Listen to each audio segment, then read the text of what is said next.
Hello Facebook people, I'm Konstantinos, and today we're going to see together a test that is given to some candidates, freelancers that they do Facebook ads when they're about to join some prestigious Facebook ad agencies.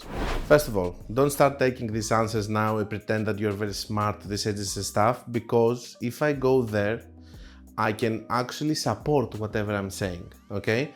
But I thought that it was because somebody sent it me a message to steal. That is totally inappropriate. I told him whatever I was going to say, but I don't know how it's going to go if they start asking more questions. We're going to see together what they have asked and why it's bad. I do remember that I have seen this in a workshop when I have been to Ireland, and I remember that I answered to all of it, basically telling them that it's a wrong test. Just a spoiler alert over here, this test is full of mistakes that you have to spot. If they don't want you to spot these, either the person who is giving you this test is clueless and he doesn't know why he's giving this kind of test, or it's a person that knows Facebook ads and they want to understand if you're going to spot all of these things that they're going to show to them, that you're super technical and you have knowledge to the platform. I don't know how many are going to be benefited by that, but for sure it's an interesting thing for me. So it's my channel, so I'm going to do whatever video I want. If some of you're going to be benefited, please leave a comment, even anonymously, so that I can understand if it helped you, what it was done, if you went there and you took the job and all of that. But I'm sure that this is coming from Meta. I have seen it. And now I have seen agencies, specifically a Greek agency, asking this test to candidates. And I know people that they contacted me in order to help them to pass the test. But again, if you cannot support it, don't go and pretend that you're smart and stuff and then blame me that these answers is right. Because in any agency, and if any agency is watching right now and they have any test, I can give any test and I can actually pass it. But I have the technical knowledge and all of this experience from other accounts, not even to tell them something, but to prove it to them by showing them another account that what they're saying is wrong. And we're going to go into my PC, I'm going to show you the test, and I'm going to tell you why this test is full of. Hi guys, I would like to interrupt this video in order to talk to you about my new mentorship programs, and I would love if you go to the website. You're going to find the link in the description, or you can find it in the menu of my website, and over there you're going to be able to see the different mentorship programs that I have. You can find the one that is going to fit better your needs, and I will hope to see you there. So you're getting this, and the question is how you would optimize this campaign. Let's start seeing what we see here. Obviously, nobody's telling us, is this a CBO? Is this an ABO, for example? Because why? It's a big difference. First of all, we're having a lookalike audience over here, which is having 2 ads, another ad set which is having 2 ads, and a remarketing audience which is having 2 ads. Okay, so conversion optimized for purchases. It doesn't say if it's a CBO or if it's an ABO. If it's an ABO, as a structure, we're going to analyze it in a little bit. If it's a CBO, it's completely wrong. Let me tell you why. Because over here we're having inside the CBO a remarketing audience, which there is no way that is going to take such a big budget. Why? Because it's a small audience. So this is a mistake over here in this example, because it says that the retargeting audience here is spending more in a CBO campaign. This is impossible to happen. Okay. Second thing, except from the fact that we're missing things like CPMs and other things that we could see, and they tell you optimize this, the answer immediately is I cannot optimize something that I don't have all the data in front of me, okay? So if they pressure you and they say, okay, but we need to know based on this, we just want to see your skill based on this. First of all, is it a CBO or ABO? They tell you it's a CBO. This is wrong. There is no way that the remarketing audience over here would have taken such a big budget. We haven't even analyzed the purchases and cost per purchase ROAS. We will talk about it in a little bit. Second thing, if it's an ABO now, and we're talking about ABO, we're having a lookalike audience, a broad audience, which are having their own budget. This could happen, and that means that we're spending more money on the retargeting, or a little bit more. I can see also what is the interval over here, okay? How many days are we watching? 7 days, 14 days, 30 days? Because if it is the last 7 days, it's completely different from being the last 30 days. I need to see the tendency of the campaigns. I need to understand how am I going to optimize this. The next thing that we're seeing over here is that we are seeing that there's a fluctuation on AOV, because we're getting 4.37 over here with 9 ROAS, and we're getting here 5 0.84 with 9 ROAS. So here we managed to get higher ROAS. With higher cost per purchase here, we got almost the same ROAS.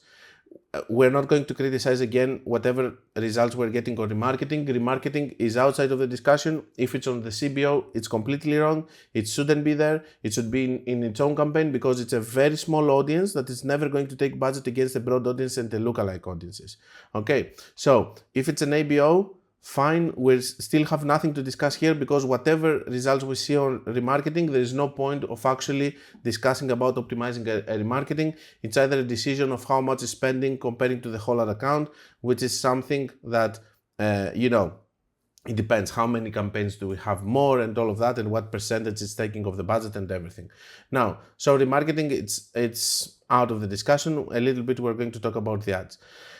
Over here, we see a fluctuation. One thing that you could suggest over here is that maybe we need to start seeing if we're going to optimize for value optimization instead of maximum number of conversions. We can see a fluctuation in AOV. So I do believe that if we run value optimization here, we might have some better results because I can see that there are sales that are coming here, which are, less. Which are having higher cost per purchase, not less, higher cost per purchase, and still they're getting the same ROAS as others. So maybe if we optimize, we will get higher ROAS sales. Now, the next thing which I would like to talk about here is, again, if it's ABO, the only thing that is wrong over here if it's ABO is this, which is having static images and collection ad together. Collection ads are the instant experience ads, and that means that the collection ads should take higher budget from the static images. So over here, what are we seeing? 135, 250 on static image. 95% of the cases, this is impossible to happen. The static image, because initially when we're optimizing, when a campaign is optimizing, it's going to go based on engagement. So over here, on the engagement, we're going to be able to see that a collection ad, it's easier to get more engagement comparing to a static image, which engagement is considered when somebody clicks, likes or comments. But with a collection ad, we can have a carousel, we can have another thing that opens. It could be a video collection ad. It doesn't say also that. Is it just images or a video collection ad? Whatever. So it's almost impossible for the static image to take more budget over here. Comparing also here, the collection ad is taking more budget. Most likely inside this, also another thing which really bothers me here, even if it is CBO or ABO, it doesn't matter. First of all, are we talking about the same static image in all of those or it's different? Because if it's the same and this is a CBO, most likely the spends are going to go mostly on the one which is winning, which is going to be the collection ad here. If it's an ABO, that means that there is no way that for any of those to have budget attribution like this, because the ABO campaigns and the ad sets are going to work with dominant ads inside. So over here, it's also completely wrong.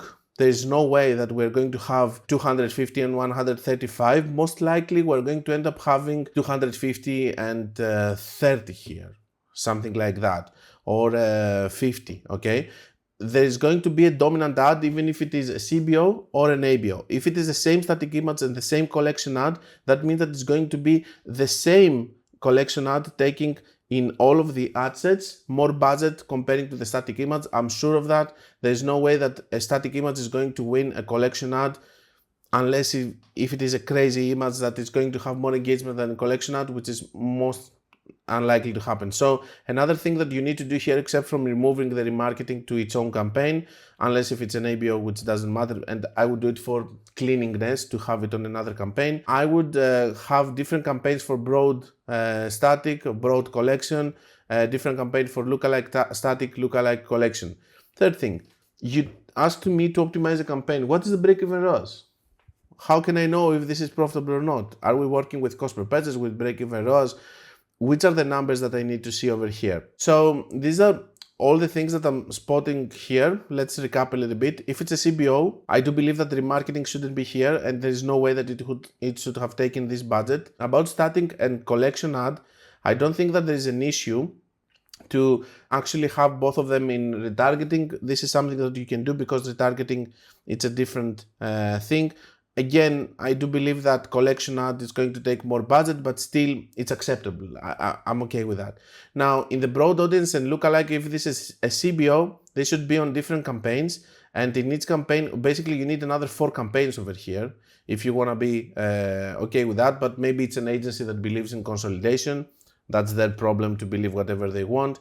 And this is the part that you come and you say that, look, in this other account's working like this. But if you have many other accounts and you are working like freelancer, you wouldn't like to work for an agency and so on. So if we're having here lookalike audience with static image and collection ad, most likely the collection ad is going to take all the budget, but this doesn't mean that the static image is not good. Now here comes someone who is telling you, yeah, but these are the results. So these are actual results. Stop lying. What would you do? The answer over here is that I'm not going to answer in something that's never going to happen. This is never going to happen. If this is a CBO and the retargeting is like this, it's never going to happen. The collection ad, the static image over here, it's never going to take as budget as the collection ad, okay? And also I'm missing so much information in order for me to be able to answer. But for sure, all I'm seeing here is instead of having one campaign, to have 5 campaigns. One lookalike audience static, one lookalike collection, one broad static, one broad collection, and one retargeting. And if it's just a CBO, I think it's completely wrong, and there's no way that these were going to be the results inside the campaign, so there's no point of optimizing. This is a point of breaking the campaigns to something that makes sense. Last thing is what kind of lookalikes? Is this 1% or is it 10%? And which country? Because if you have 10% lookalike in Greece, it can stay in a CBO campaign with a broad audience. But if you put also, is it stacked lookalikes or just one audience, for example, okay? But I'm guessing these are really advanced stuff. In other words, if you make all of this discussion with them and they know Facebook ads, they're just going to hire you just like this. You're hired. But if it's someone who is just posting this because they have seen it from other agencies, you're because it's a completely wrong example with all of these stupid examples inside here. I have seen it in Meta once to do this kind of workshop with these stupid questions. But at that point, I believe that they do it because they are clueless. I hope that this is going to help you understand how you can answer these questions if you're looking for a job and you're a freelancer and all of that. But for sure, with my course and with my videos and stuff, you can, learn more about it. It's pure knowledge that you're getting in other accounts, okay? The retargeting thing, for example, being on a CBO campaign and taking all the budget is something that you're not going to learn in theory. You're going to see it in action in another account and you will know that this is not possible to happen. I hope that it's going to help you. In any case, if you want to learn more, you can check my book, my course, my website. You can check also my mentorship programs, of course, that we are doing all of this kind of deep analysis, and you can see also below all the testimonials from the people that they have completed or still being part of it. And until we meet again, guys, be creative and be consistent.